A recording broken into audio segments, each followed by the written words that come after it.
So welcome everyone.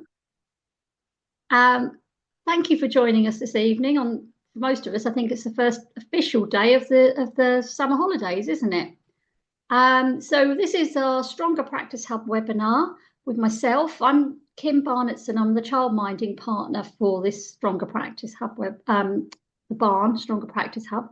And tonight we also have Lisa and Damon with us from the Barn, and Damon is our IT person. If we have any problems, And also, Kim, so I've just spotted we've got Helen, who's our partner from Ludwig Nursery School as well, is on here. Oh, lovely. All Hello, right. Helen. Hi, everyone. Lovely to see you all. I never really know who's on, I'm afraid. I just talk into a screen and I don't always know who's there. So thank you for telling me that. Okay, so tonight we're going to be talking about enabling environments. And we have done this before, a while ago now, but we've decided to revisit it because it's something that comes up a lot when we do our bespoke support. And also we felt that this is a good time of year for people to sort of think about how they're going to reset their environment ready for September. Whether you're working or not through the summer, a lot of people tend to sort of rethink or have a move around or change the way they offer their environment. So this seems like a good opportunity. So let's get started. Here's our agenda for tonight. First of all, we're going to talk about what is an enabling environment, how does it support development. Anyone who's been to any of my webinars will know before that I try and link everything to theories because I think it's really helpful for us to understand why we do some of the things we do and how they're not just great ideas that have just popped into people's heads, but have research and theoretical basis, which is really helpful. Then we're going to have a think about the elements of an enabling environment, the open and closed resources, loose parts, that type of thing. We're going to talk about what we mean by those different elements.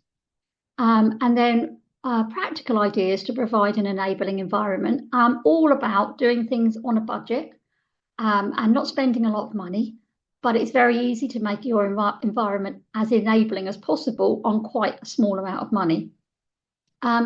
Then we're going to consider the role of the practitioner. Where do we stand in all of this? I always leave time for chat and questions at the end, and that can be about anything. It can be about enabling environments, or it can be about absolutely anything you want to ask me about, or that you just want to tell us about, and then we can have a chat.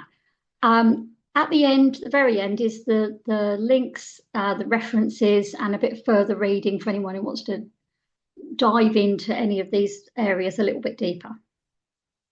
I wanted to start off with this lovely quote from Julian Grenier, who is one of the authors of the EYFS. Children are powerful learners. I think we probably all know that, don't we? But what he means is they are powerful learners in their own right. Their brains are wired to learn, even without an adult, I'm going to say this word, interfering. So that's something to bear in mind when we're talking about our environment. And is it enabling? Does it enable this powerful learning? What is an enabling environment? So an enabling environment encourages exploration, investigation, and crucially, independence. Children feel challenged and curious and respected. And it supports children to extend and embed their knowledge and development in a child-led, adult-facilitated manner. These are the key things, really. Child-led, adult-facilitated. It also supports children's agency and independence. This is the official sort of definition of an enabling environment from Birth to 5 Matters. I've just got to move my little chat box. It's right over the front of my words. Let me just move that. Children thrive within environments that support their individual and diverse development needs. Enabling environments offer children security, comfort, choice, engagement, and opportunity. Children's learning is best supported when they have opportunities which allow for movement and action, creativity and imagination, independence and collaboration. Of course, an enabling environment doesn't just mean outside, but it can mean inside as well. But in this case, they're talking about outside. Time outside benefits children by offering unique opportunities. Open-ended resources enable children to access and combine processes of development and learning. That's when we're thinking about things like schemas and problem solving and critical thinking. We'll come to that in a moment. Inclusive spaces are nurturing and supportive of all children. And within an enabling environment, knowledgeable practitioners optimize the development and learning potential of every child. I'm always very keen to think about the characteristics of effective learning when I'm talking to practitioners, because they really tell us how the child is learning, not what the child is learning, but how they learn. And enabling environments really enable this type of development, which is really crucial for children's development and later outcomes. So as we know, you're probably all aware that the characteristics of effective learning are split into 3 different areas. So this one is playing and exploring. Finding out and exploring, playing with what they know, and being willing to have a go. You can see this picture here. This is all the pictures today are taken from my setting. These children are playing with some sort of painted stones that are a loose part that are just in the setting. But they've decided to put them with some other loose parts, bobbins and things like that. And they're picking them up with tongs and with scissors. So they're using their physical skills. But crucially here, what we wouldn't be able to see as an adult unless we were just observing is that this is a birthday cake. They're making a birthday cake for someone. So they're playing with what they know, they're finding out and exploring, and they're being willing to have a go. They're using these resources in a way that's meaningful to them. And then we think about active learning. Now, for me, this is the most important part of an enabling environment, active learning, children actively leading their own learning. So being involved and concentrating, trying or keeping on trying, enjoying and achieving what they set out to do. These tools that this child is using are the ones that we were given from the Stronger Practice Hub woodworking conference. But it doesn't have to be just those. There are lots of opportunities when children are using things or really focused, deeply engaged in something, and they're involved and concentrating and they're actively learning. This is such a crucial part of development, and this is what an enabling environment can do. Then we've got creative and critical thinking. So having your own ideas, making links and working with those ideas. In this picture, someone's making some sort of blue soup. They're using all sorts of different things. There's pipettes in there, there's a paintbrush, there's some conkers. This child has obviously had an idea and they're creating their own idea without an adult guiding them. They're being able to do it themselves. So now let's have a quick think about the EYFS and what that has to say about enabling environments. Sorry, does someone want to say something? No? Okay. Children learn and develop well in enabling environments with teaching and support from adults who respond to their individual interests and needs and help them to build their learning over time. This is a crucial part that I'd like to say, is that we have moved away from expecting children to make great big leaps in development to instead supporting them to make these small incremental steps towards a bigger goal. And children benefit from strong partnerships between practitioners, parents and carers. Well, we know that, that's very true, isn't it? So in this picture, these children are using scissors to cut up flowers and leaves. Of course, they're practicing their fine motor skills, but they don't know that, do they? They're just doing it because that's something they've chosen to do. These resources were available to them. An adult didn't tell them what to do, and this is what they've chosen to do with them. Now, I'd like to link to a few theorists, because an enabling environment, really, you could take your pick. It would fit with any theorist. But I've focused on a few that I think we could use to explain some of the key things we're thinking about when we're trying to enable this type of development in children. So if we think about Montessori, a lot of Montessori's work was revolving around children learning life skills. And I love this quote from her, which is, the greatest sign of success for a teacher is to be able to say, the children are now working as if I did not exist. They're doing it by themselves. They're having their own ideas. They're sourcing their own resources, and they're carrying out their ideas and achieving what they set out to achieve. It's an amazing feeling of empowerment for children when they can do that. In this picture, this child has decided to put some washing out with lots of pegs. Can you imagine how long that took to do, the concentration that was needed? Of course, she's, again, using her fine motor skills, but no one has sat her down and said, let's practice your fine motor skills today. She's just decided this is what she wants to do. She wants to put all these pegs on here. She's concentrating and focusing, and she's carrying out her own activity. That's the essence of an enabling environment. It enables children to have these ideas and to carry them out. Now we've got Vygotsky. We've talked about Vygotsky quite a lot in some of our other webinars, haven't we? And his theories are this idea that we learn from others, basically. It's through others that we develop into ourselves. And I think if we remember back to what the EYFS was saying and Birth to 5 Matters, that an enabling environment enables collaboration, children working together to solve problems.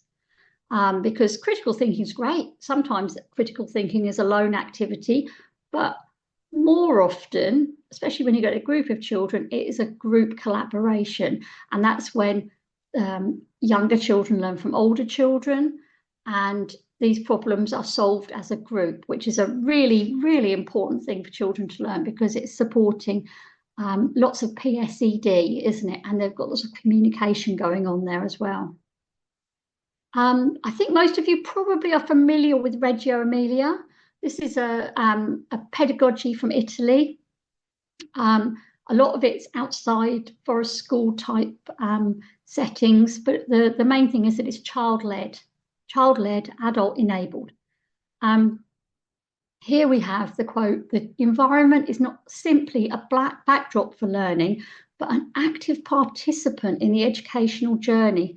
The physical space, as well as the resources it holds, serve as an invitation for children to engage in exploration, investigation, and expression.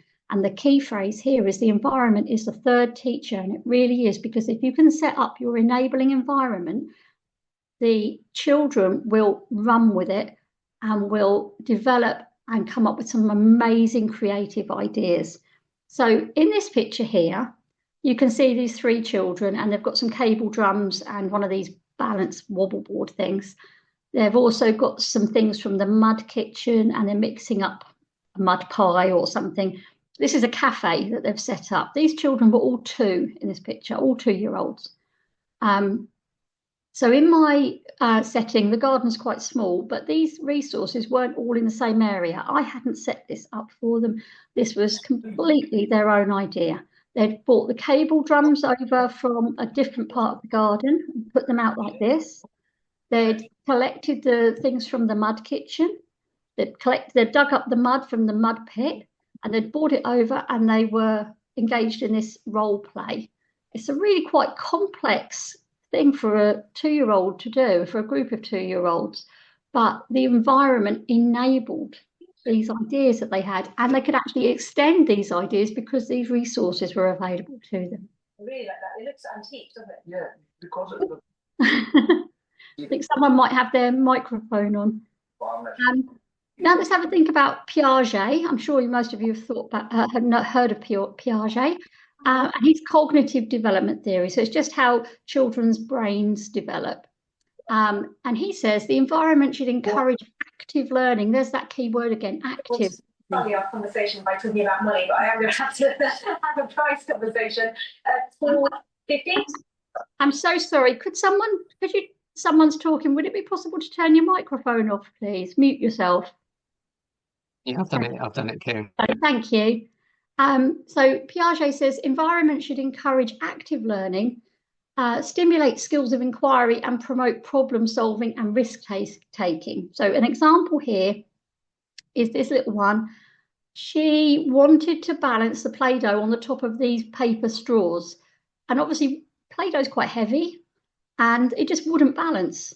But should I have stepped in as a practitioner? Did she invite me in? No, she didn't. She solved this problem by herself. She understood or worked out that she needed more than one straw because that would make it stronger and it would stand up by itself. You can see the focus and concentration in her face, can't you?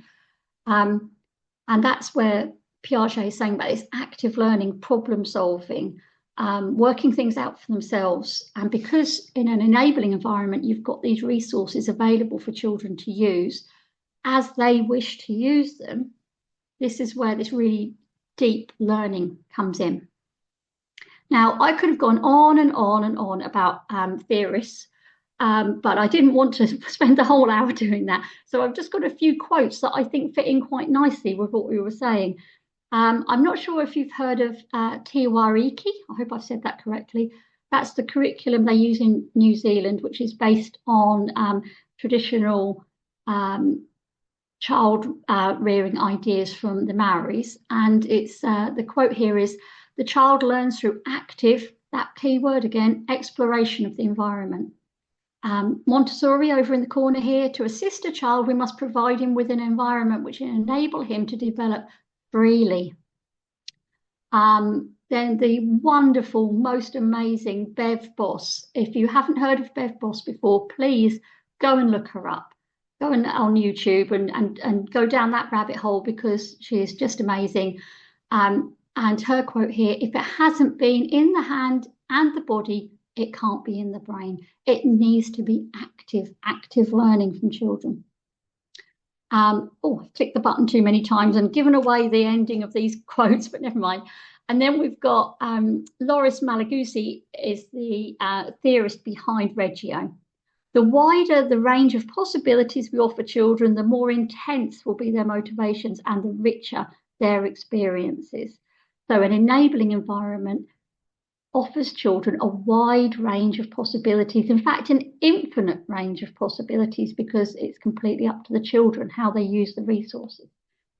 And then Magda Gerber, who was a sort of disciple of Pickler, "An infant always learns. The less we interfere with the natural process of learning, the more we can observe how much infants learn all the time."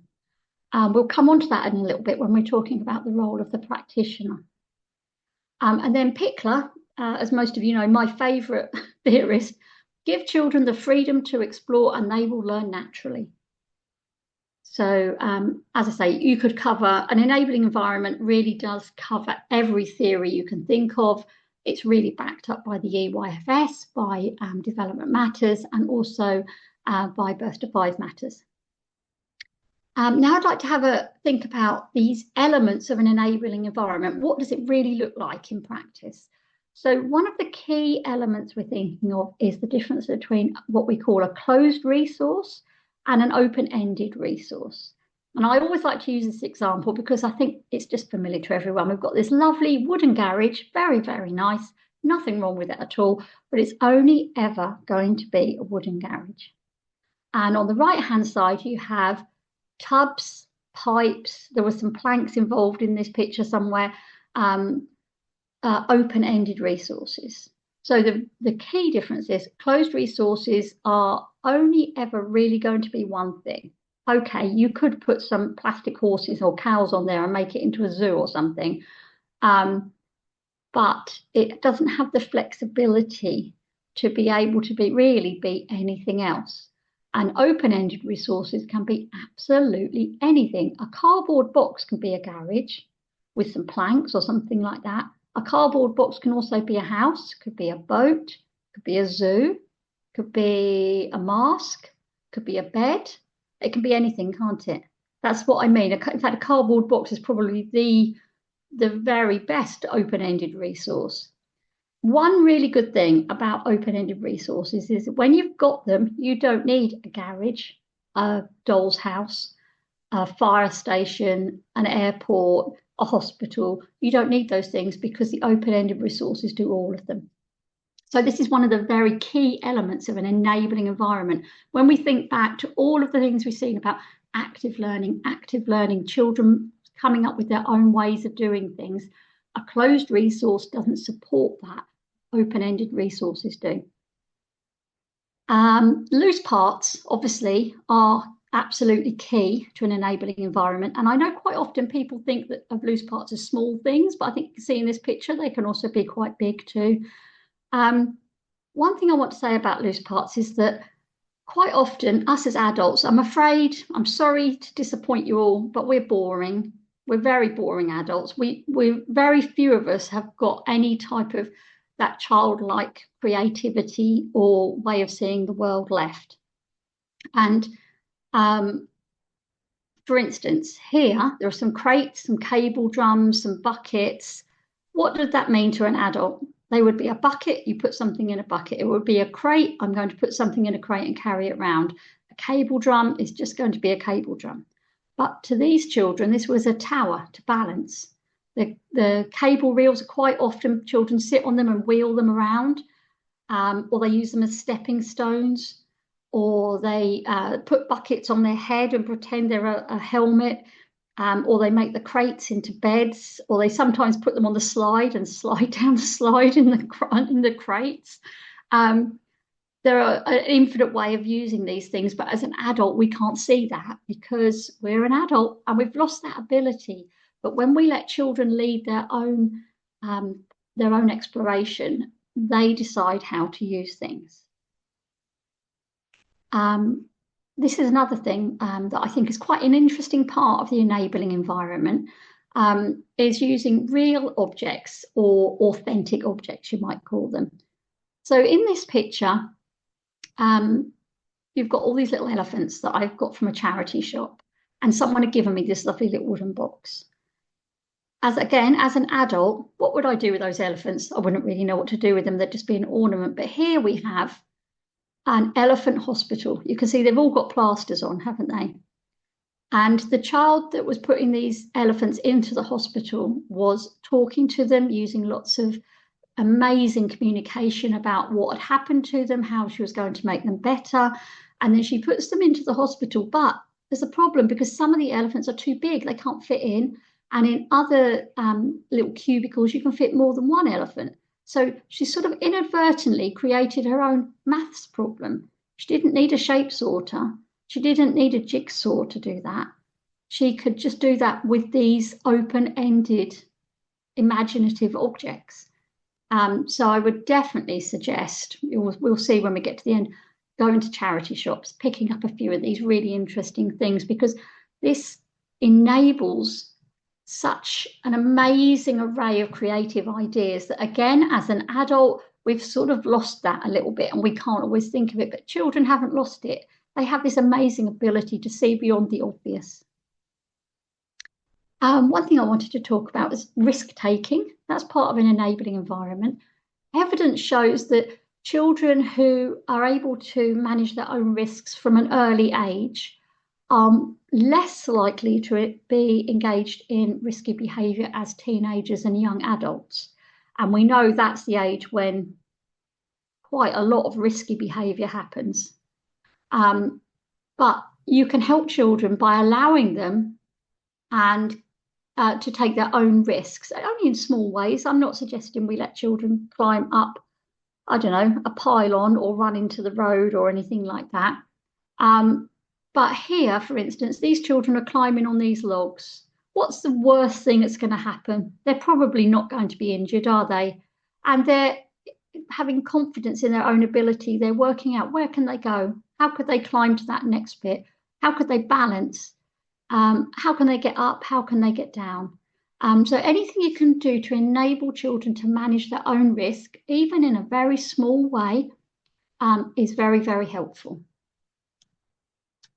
And similarly, enabling children, a part of the enabling environment is enabling independence, because it gives children confidence in their own abilities, and they feel respected, trusted, and competent.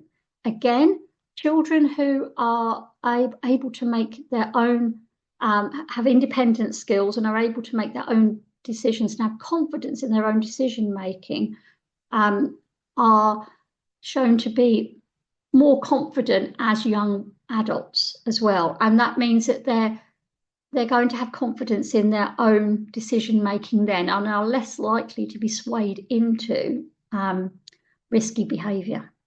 So in this picture, this child's just cutting up the watermelon. You know, there's not a huge amount of risk there. She's using the safety knife, but she feels like she's taking an important role. She's respected. She's got a task to undertake. She feels trusted and she feels competent. She knows that she has this role to fulfill. And following on from that is agency. So agency is our ability to influence our immediate environment. And for children, when you can enable choice, so they can make decisions, it has such a beneficial effect on their mental health and their sense of self-worth. I think if we think of adults as us as adults, and all the decisions we make during the day, what are we going to wear? What are we going to have for breakfast? Where are we going to go? Which direction are we going to walk in? Are we going to walk or catch the bus? All these things, we make them without having to think about it too much, but children often, very, very often actually, don't get any say in where they go, who they spend their day with, even very small things like shoes or wellies. But if you can if you can enable agency, even in quite small ways, it can have a really beneficial, positive effect on children's mental health and sense of their own self-worth. So in this picture, and I'm not saying you have to do this, this is just an example, these children are self-serving their lunch, pasta, and then they've got a choice of things to put onto the top. Small things like that make a big difference. It can be things like, shall we walk through the park or shall we walk past the duck pond? Shall we, would you like to choose the book? Which colour cup would you like? That type of thing can be really, really, it makes a child feel valued and respected rather than an adult always doing everything for them. Okay, practical ideas to sort of start making your environment a little bit more enabling. And as I said, I'm really key to not spend money, because one thing that worries me about expensive resources is that we quite rightly tend to be a bit precious about them. And if we're precious about them, then we won't let children use them in the way that they need to. So things like tubes, cardboard tubes, planks. I've got some planks of MDF here, which on one side they have got the car tape that a child put on years ago, and on the other side are blank. They get used for things all the time. Children balance on them. They make them into ramps. They take them outside and put pots and pans on them. They do all sorts of things. Obviously, cardboard boxes, which we were talking about earlier, that's a very key thing, isn't it? In the middle here, this is just to represent fabric. I mean, I have so many pieces of fabric, and the children can do whatever they want with them. Sometimes they make dens, they make beds, they wrap themselves up in them. They pretend it's dressing up clothes, you know, role play. You can do whatever you like with some fabric. It's a very, very good open-ended resource. And also usually pretty cheap, especially if you go to a charity shop. And then this is just the underside of a table in my conservatory, which has a random selection of pots and pans and containers. And I would say containers are really key to an enabling environment. It helps children, they can transport things. They can just use them to fill them up with things. They've got a lot of possibilities, which is really enabling. And as I said here, don't buy expensive resources. Instead, ask your families. I find it helps to be quite specific about what I'm looking for. Otherwise, unfortunately, you do tend to be the dumping ground. So be quite specific. I'm looking for clocks, or I'm looking for old mobile phones, or I'm looking for old jewellery. And then once people start to get their idea of the sort of thing you're looking for, then they'll hopefully curate what they're offering you. Don't be afraid to say no. But also go to charity shops, car boot sales, look for freebies online. It's just a very easy way to enable this type of exploration and play. And I've got some flowers on the end here because we quite often have a bunch of flowers in the house. And once they've sort of started to wilt a little bit, I just put them out for the children and they use them however they want to use them. Sometimes they cut them up like they are here. Sometimes they use them as play food. Sometimes they decorate things with them. They can do what they like with them, really. One thing I would say, I would definitely suggest trying to introduce to an enabling environment is malleable materials, or are malleable materials. Specifically, if you had to pick just one, it would be water. Try and enable some access to water that the children don't have to ask you to get the water out for them. It's just there. Obviously, do it in a safe way. So we have a water fountain in our garden that the children can get water from to use in however they want to do it. This little one has got a pipe and a tub and is filling up the tub with the pipe. Sometimes they get pipes and build these fantastic sort of canals across the garden to get water from one place to another. I've also got a mud pit, but I didn't have a picture of it. So sometimes they get pipes and they're putting water into the mud pit and making these amazing puddles or volcanoes or whatever they want to do. So introducing things like clay, paint, water, sand and mud really enhance the loose parts and the enabling environment. They just sort of give children different opportunities of ways of interacting with the resources. One thing I would say about sand and also mud is, if possible, and I know it's not possible for everyone, make that area big enough that children can actually get into it and sit down in it, rather than it being a small area on a table. If you have only got space for a small area on a table, that's absolutely fine. But if you're lucky enough to have the space, have an area where they can dig in the mud, have an area where they can dig in the sand. It supports a lot of sort of gross motor skills, but also critical thinking, because, you know, if you're digging a really big hole, where are you going to put the other mud? How are you going to fill that hole with water? What are you going to put into that hole? You know, that type of thing. It's something that can't really be enabled on a small scale. It needs to be big.